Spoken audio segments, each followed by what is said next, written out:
Hello everyone! For the answers of the previous videos exercises, I uploaded a quick video to show them, so check it if needed. And so, we've translated the introduction, and this time we'll start translating the actual video. So let's get started.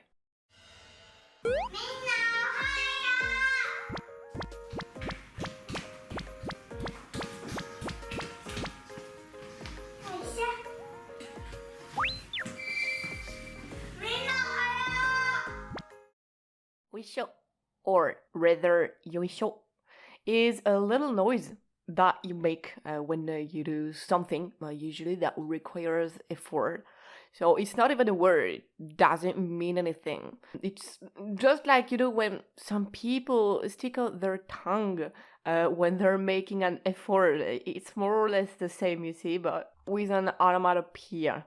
Then here you have something weird because you have a little "to" at the end of a word, which doesn't make any sense because you have no consonant after it.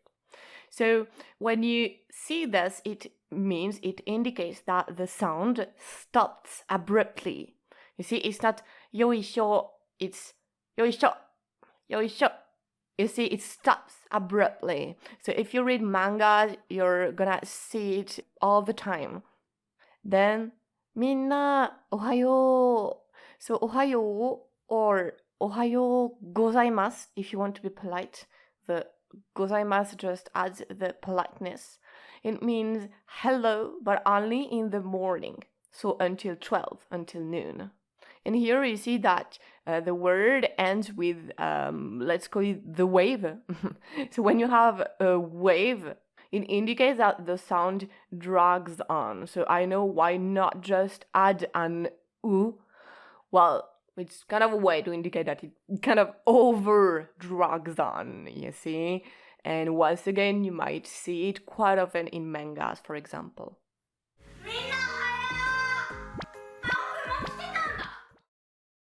Ah, O-kun, もう来てたんだ. So first we have O-kun. So since you have kun after o, we understand that it's a name because kun is the suffix for young boys. So we've seen san, we've seen chan, now you have kun. And so once again, you might see it in few situations, but basically you use it for young boys. And so O is the name of the boy. He's named O. Then もう来てたんだ.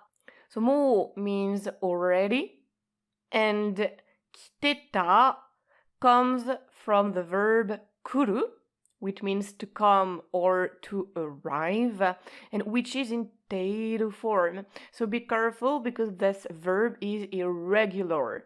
来る becomes 来て and 来た. So learn it by heart. And so originally it should be 来ていた because it's a ている form. But remember that in speech most often you drop the e. And so you have 来てた, so a ている form in past tense. And so here we have a problem. The sentence looks very easy, but actually it's very complicated because why would you have a ている form here? So let's try to understand it, even if this example is maybe the worst because it's very difficult to understand with the verb 来る, but whatever. So remember, when we studied the ている form, we've seen that it was used for an ongoing action, so something that is currently happening right now. So I am doing this. So for example, 今パスタを食べています. Right now, I am eating pasta. I am doing this action right now. And second example, 何をしていますか? What are you doing? As in, right now, what are you doing? Then we've seen that we could also use it for an ongoing situation. So something that is kind of ongoing in your life. You are not currently doing an action, but it's ongoing in your life. So for example, 東京に住んでいます。I live in Tokyo. 東京で働いています。I work in Tokyo. And 日本語を勉強しています。I study Japanese. So right now, maybe I'm in the street. I'm not in my room studying Japanese. You see, it's not an ongoing action, but it's an ongoing situation. And then there is one last meaning that is the most complicated to understand. It's for an ongoing state. So until here, it's not so complicated to understand. But in our example, it's an ongoing state which results from the action performed. And this is what is complicated to understand. So basically, the state form means that you are in the state of having done X, X being the action of the verb. So basically, an action occurred on somebody or something, and it stayed that way. So, for example, an easy example would be 座っています, which comes from the verb 座る, to sit. So, the action of sitting is when you do the action of moving from standing position to sitting position. So basically, when you say to sit, it just means that you are putting your buttocks on the chair. Therefore, it's not a temas of an ongoing action. Because here, when you say 座っています, I'm sitting, what you want to say is not that you are right now currently doing this movement of putting your buttocks on the chair. Like your buttocks are already on the chair. So here it means that at some point you've made the action of sitting and you stay that way. So you are still in the state of having sat. This is what it means here. Then you have メガネをかけています. So メガネをかける is to wear glasses. And so once again, when you say メガネをかけています, it's not an ongoing action. Because if it was an ongoing action, it would mean that you are describing the movement of taking your glasses and putting them on your nose. That would be the teiru of an ongoing action, which is possible, by the way. But in most situations, of course, it will be the ongoing state. So at some point, you indeed put your glasses on your nose, but what you want to say is that it stayed that way. And so it means that now your glasses are on your nose. And so you are wearing glasses. And then 窓が開いています. 窓が開く, it means that the window opened.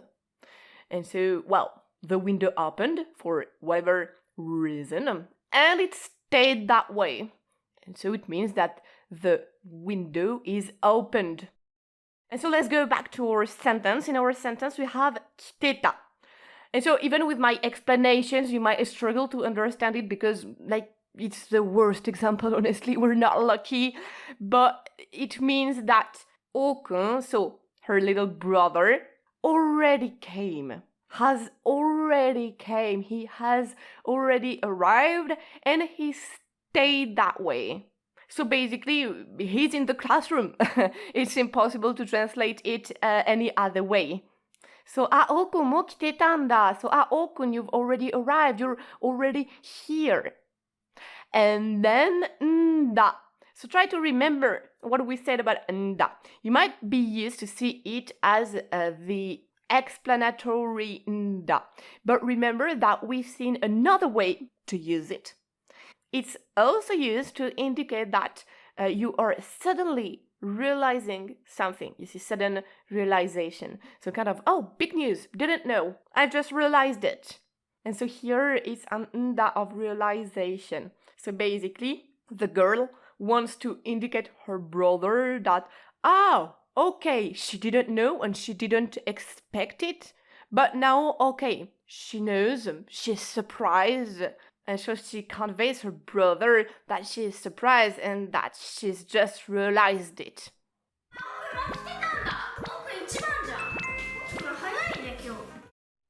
おーくん、一番じゃん。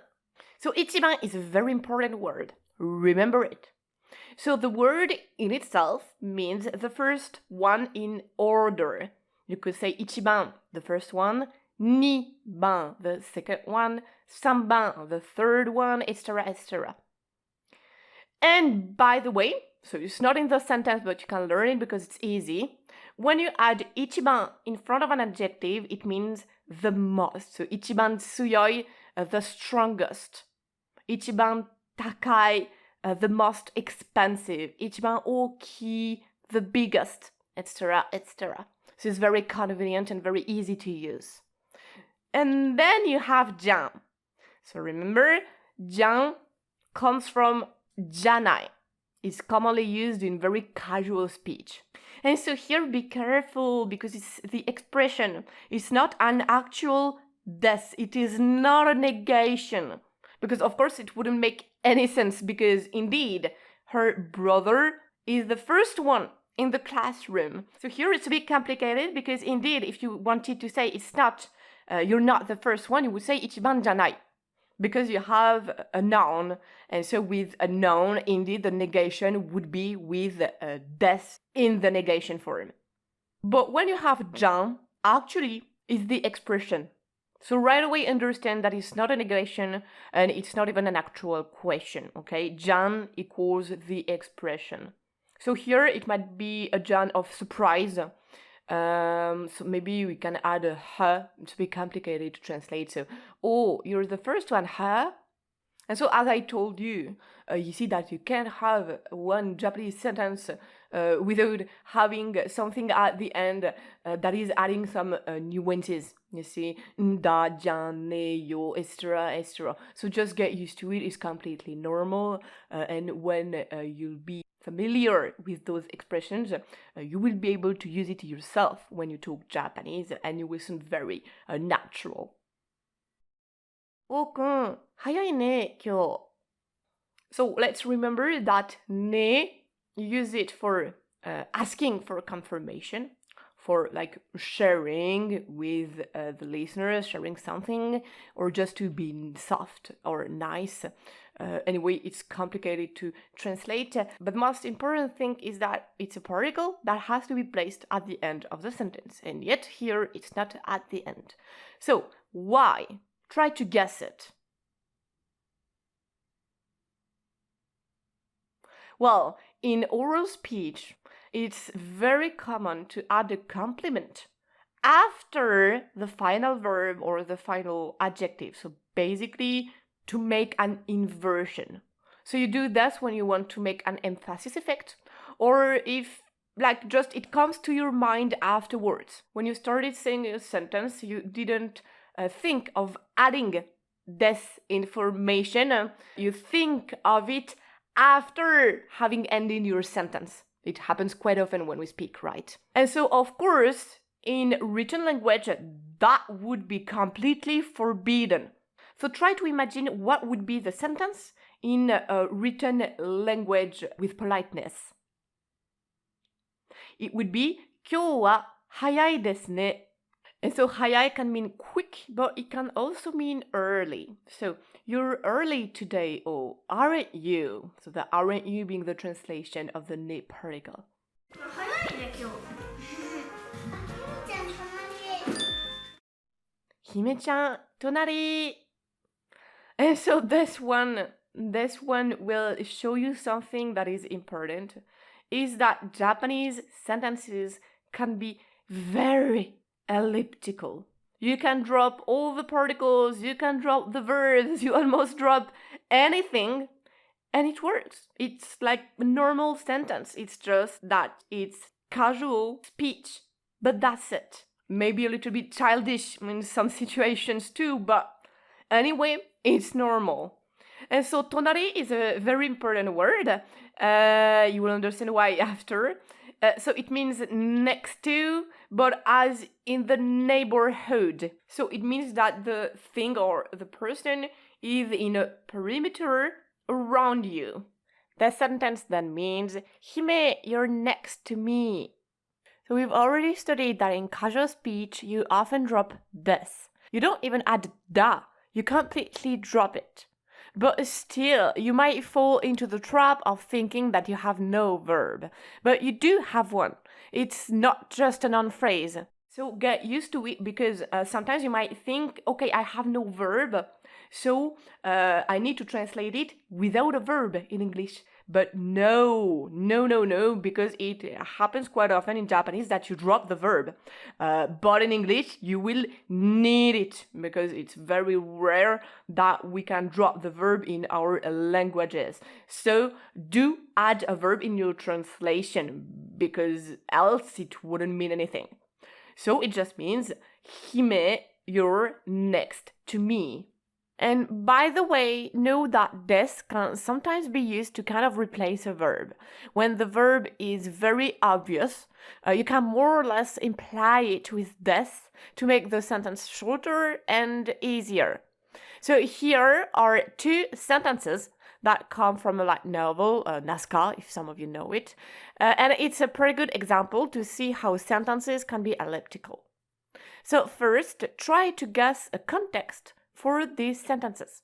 You have to understand what verb hides behind the janai of the first sentence and the omitted des of the second sentence. So, I'll give you the context. The student B usually spends his spare time studying insects at the library. The student A is his friend. So try to figure out what it means. And so it means, you're not reading about insects today? Nope. Today I'm on Atahualpa. And so you see that without the context, it's very difficult to understand what this dialogue means because everything is implied. So I show you this example because as beginners, we tend to assimilate the x, y, des structure as a simple x is y. But you see that it's not always the case. We've already seen that with the contrast wa, it could be translated differently. And now we can add that sometimes a verb can be implied. So don't worry because there are no other exceptions. I'm dropping some random numbers, but you can translate by x is y in like 80% of the situation, so it's not so common. And so finally, we show you that actually you know the word tonari. Because my neighbor Totoro, so the very famous Ghibli movie, is Tonari no Totoro in Japanese, which then means Totoro who is next door. You see the no that connects the two nouns together, and Tonari is just a precision on Totoro. So what kind of Totoro? The one who is Tonari, so Totoro who is next door. And so of course that translation would be horrible, so they translated it by my neighbor Totoro. So it's a great way to remember Tonari. Okay, so that's it. You see, I didn't lie to you. The sentences are very short and very easy, which is perfect to get used to casual speech. So we'll probably translate most of this video. So good luck and see you next video.